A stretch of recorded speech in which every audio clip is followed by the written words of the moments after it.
Soup ready করছি, এখন খাওয়ার পালা। রান্না তো শেষ। এখন আপনাদের দেখাই আমি স্যুপ রান্নাটা কেমন করছি। দেখেন,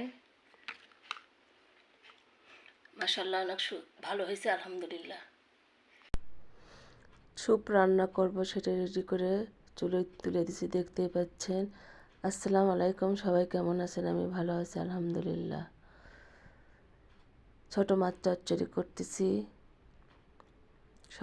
সবার সাথে একটু শেয়ার করলাম, দেখাচ্ছি। দেখেন, এই যে পাতাশি মাছ বলে, 3 কাটা মাছও বলে অনেকে, সেটা আমি চচ্চড়ি করতেছি।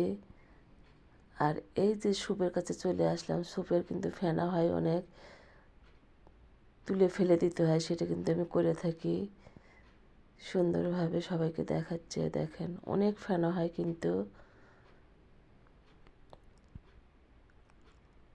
আস্তে আস্তে চামচ দিয়ে সুন্দর সুন্দর করে নেড়ে চেড়ে তুলতে। আর লেমন গ্রাস দেখেন, এটা কিন্তু আমার বাগানের।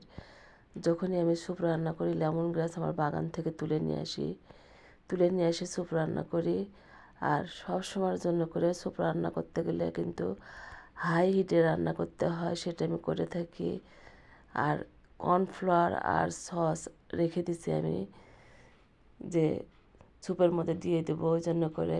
লেবুয়ে দেখেন, ধনেপাতা, সব প্রত্যেকটা জিনিস কিন্তু আমি আমার স্যুপের মধ্যে দেওয়ার জন্য রাখছি রেডি করে। ফেনা কিন্তু হয়, ফেনা সহ খাওয়া যায় না, দেখতেও ভালো লাগে না। এখন আমি একটু কর্নফ্লাওয়ার আর কি দেবো ওর মধ্যে। দেখেন সুন্দর, একবারে কিন্তু দেওয়া হবে না, আস্তে আস্তে দিতে হয়।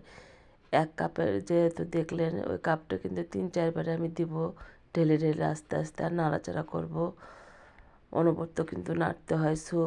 স্যুপের কাছ থেকে কিন্তু সরে যাওয়া যায় না, যেহেতু হাই হিটে স্যুপ রান্না করতে হয়। আবারও দেখেন দিয়ে দিলাম একটু, ভালো করে দিয়ে নাড়াচাড়া করতে হয়, সেটা আমিও করি। কর্নফ্লাওয়ার দেওয়ার পর কিন্তু কালারটা অনেক সুন্দর হয়। আর যে হাই হিটে করতেছি সেটা দেখাচ্ছি। এপাশে মাংস ভাজি রেখে দিছি আমি, অনবরত নাড়তে হয়, সেটা আমি সবসময় করে থাকি। আর যতটুকু আছে ওটুকু আমি ঢেলে দিলাম, দেখছেন সুন্দরভাবে। এভাবে কিন্তু দিতে হয়।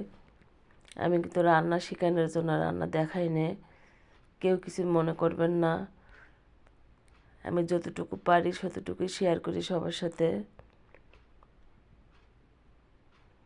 লেবু চিপে দিয়ে দিচ্ছি, আমি কিন্তু ওর মধ্যে চিনিও দিচ্ছি। আর ওগুলো প্রত্যেকটা জিনিস কিন্তু ম্যারিনেট করে রেখে দিছিলাম।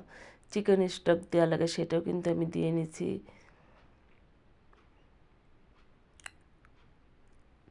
সুন্দরভাবে লেবু চিপে দিলে একটু ফ্লেভারটা ভালো লাগে।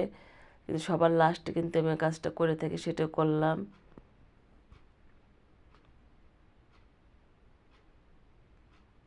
আর এই ফেনাগুলো কিন্তু বারবার আমি তুলতেছি, বারবার তুলতে হয় ফেনা। এই ফেনাটা কিন্তু খাওয়া যায় না, দেখতেও খারাপ লাগে।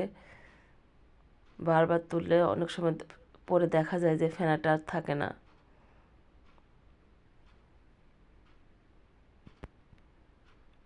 অনবরত কিন্তু নাড়তে হয়, সেটা কিন্তু আমি করতেছি।